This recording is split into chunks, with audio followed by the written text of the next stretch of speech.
for you guys that I really need y'all to listen. But first, let me give my disclaimer. If you're not putting anything positive in my comments, stay out of them, please. We're trying to bring justice for this young lady and her family so that she can rest in peace. Stay out of my comments. Stay off of my page with that BS. Move to somebody else that likes comments like that. I'm here for a reason. I'm trying to help. Let's get right to it. So we've been begging and begging for a video to come out that shows Kenneka Jenkins in the freezer, walking in the freezer, whatever the case was. There is no video, and we've been told that one of the cameras was taken down or stolen. But guess what? If you look at a place on the YouTube channel called Planet of the Fakers, I don't know about the person, I don't know him personally, I don't know about his history. I know I watched this video and it makes perfect sense. The video is called, if you can see it for yourself, it's called the non-existent freezer camera. And they did a full 4.5-5 minute video on this camera and the fact of where the placement of this camera was, which is what I've been asking people to do the entire time I've been making videos. Had this camera taken video that night, it would have captured whatever happened with Kenneka, because the camera was right in the position where Kenneka would have had to walk past it to go to the freezer, which I think was like 10 feet away from this particular camera. So it would have been this camera and then the camera in front of the freezer that she actually ended up being left in, locked in, and found in. All right, so where is this footage? There is an actual camera. Go to this video and see for yourself. The red light is working, which means it's functioning. It's sending a stream. Even if it's a motion camera, when someone walked past this camera, either by themselves, being carried, whatever the case is, it would have picked up footage. Where is this footage? And why have we not seen it? We need to get the security company involved and find out why we have not received this information. This is why we need the FBI involved in this case, because there is missing information that is not being added to what is being told to us. And that information is vital to solving this case. There is a video of a camera that is working. It is not the camera right in front of the freezer, but this camera is just as good because it would show Kenneka walking down the path right before she walked into the freezer by herself. In whatever state she was in, and however she, what was going on in her mind, however she was walking, whatever the case was, but this is missing. If someone was carrying Kenneka and they put her in the freezer, we would have seen who that person was and what was being done, because that camera would have captured it. Whether or not that camera would have caught it, not the one in front of the freezer, but that definitely would have caught it if there would have been a camera working in there. This camera would have caught her walking to the freezer by herself or being carried right before she went in. I'm not going to hold y'all all day because I got limited time. Let's move on. That's very, very important. That's a bombshell because that is available and we did not see it, nor has it been made available to the people. Next one. There is a video by a young lady by the name of Rebe Smith. You see that? Please go watch this video immediately. It's called Rebe. Her name is Rebe Smith. The name of the video is called The Streets Are Watching. The Streets Never Sleep .m something.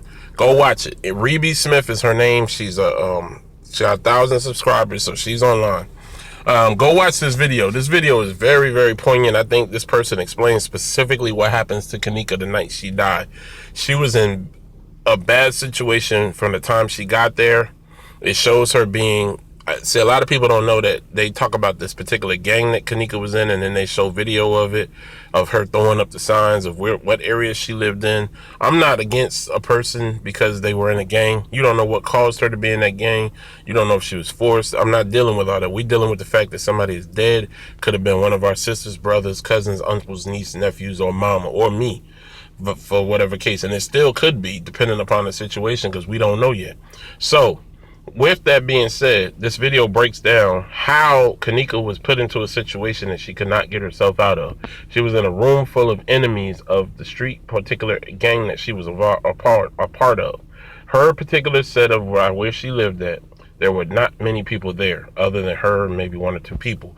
The people who had the most people there were people who were enemies of her set. That, look at the video, please. I'm not going to go all into detail to try to explain it. Look at it for yourselves. This young lady did a very, along with another gentleman in the video, did a very poignant breakdown from beginning to end. They even show where Kenneka was assaulted to her face, punched in the face, had a tissue over her face. If you can see my video, I wish I had better lighting in that, but that's a picture of Kenneka holding a piece of tissue over her face because she's crying in the corner because she had been being bullied and she'd been getting beat up, like punched in the face and stuff, and there was nobody there to help her get out of that situation. Now, there's also outside of this video, which is very, very enlightening, there's a video that shows where somebody kept telling her to drink. She needed to drink. So we know that there was a drug for epilepsy, epileptic relief of seizures, and super migraines that was put into her drink. Her family says she did not have a prescription for it, nor has she had migraines or epilepsy or epileptic seizures. Where did this drug get introduced from? Who put it in her drink?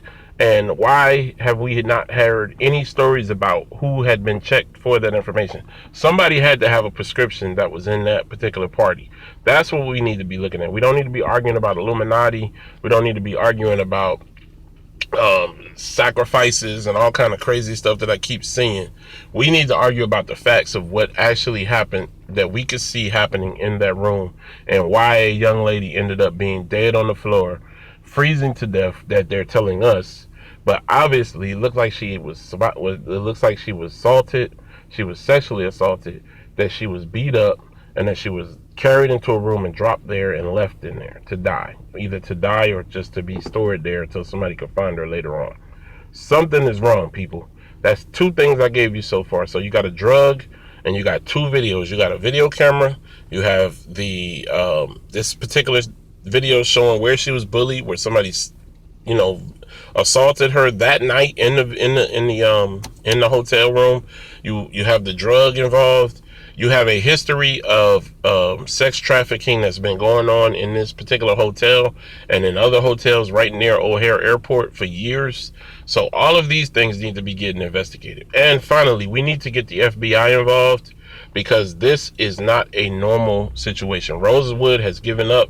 They've closed the case on this young lady and her family.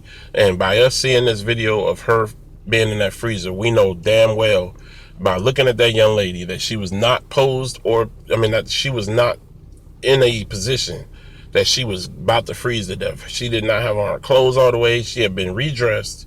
Looks like somebody tried to rape her and then fixed her clothes and dumped her in there when they were finished. Disgusting. Her shoes are off. If you freezing to death, anybody who's ever been in a survivalist situation or a military situation or real life, if you've been stuck in a place where you almost froze, you go into a mode in your body where you are fighting for your life right before you start to get tired. And that's when this starts setting in, because you get lethargic, and that's after this. But your body goes into a mode where it's trying to save your life, even though you can't think properly. So if to Kenneka, and if you look at the video and the pictures, Kenneka is probably not very far at all from that button on that freezer door.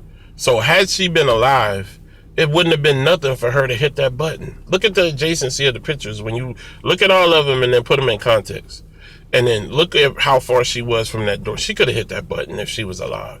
Something is not right, people. And the FBI is the only people now who could take up this case and find out if her civil rights were violated, find out if she was murdered, find out all of these things and do a proper investigation on what happened to this girl.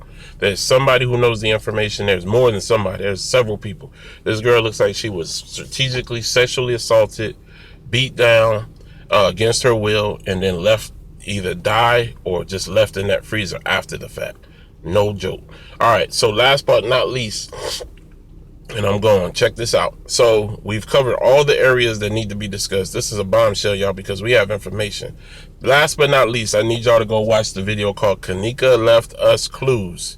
Kenneka Left Us Clues, where she talks about hotel licks. And somebody in the video was talking, she was talking to somebody on her Facebook Live because they had issues with the lick. And she said if that person, it was a female, if they got problems about it, they need to come talk to me, because I don't understand what the problem is. So did that person have a problem enough where they did this to Kenneka? We don't know. But she talked about hotel licks. What's a hotel lick? Why was she involved? And then she said something that was very scary to me that people had talked about that said it wasn't really serious. But she said, I'm going to be put up to my birthday. She talked about the 6th. She talked about her birthday in October. Talked about all that. She said, but she said in her own words, she said, I'm going to be put up and I'm going to be put away until my birthday. So like I said, I ain't giving y'all too much. But there is a video before the freezer that should be available. We need to work on that immediately. There's a video that shows Kenneka being bullied, assaulted, and all of that. Go look for the video. I showed you where it is. Go watch my previous videos because I give you other clues that we need to be searching for. Let's stop wasting time bickering and bullshitting. We grown-ups. We want to help. Let's help. I don't believe in the Illuminati till I see them in my face. I don't believe in sacrifices till I see them in my face. I don't think none of us got enough money to be involved in no Illuminati scam. Those folks are trillionaires. They don't give a damn about us. This is something that happened in our area that we need to have to help and take care of before it happens to another one of our children or another one of our family members. I need y'all to follow up. Give me clues so I can keep looking, keep pushing so we can get this happening. Share my video, please. Let's find what happened to this young lady so her family can get peace, so that they can rest peace, so they can have whatever peace that they have left, that they can pull together to know that these people are off the streets and out of the cycle of regular life, and that Kenneka can rest in peace, and that y'all can take all of this stuff off of her name so that she can just go on and the rest of her days in the 5th dimension, wherever God puts her at. This is me. I'm out. Holla.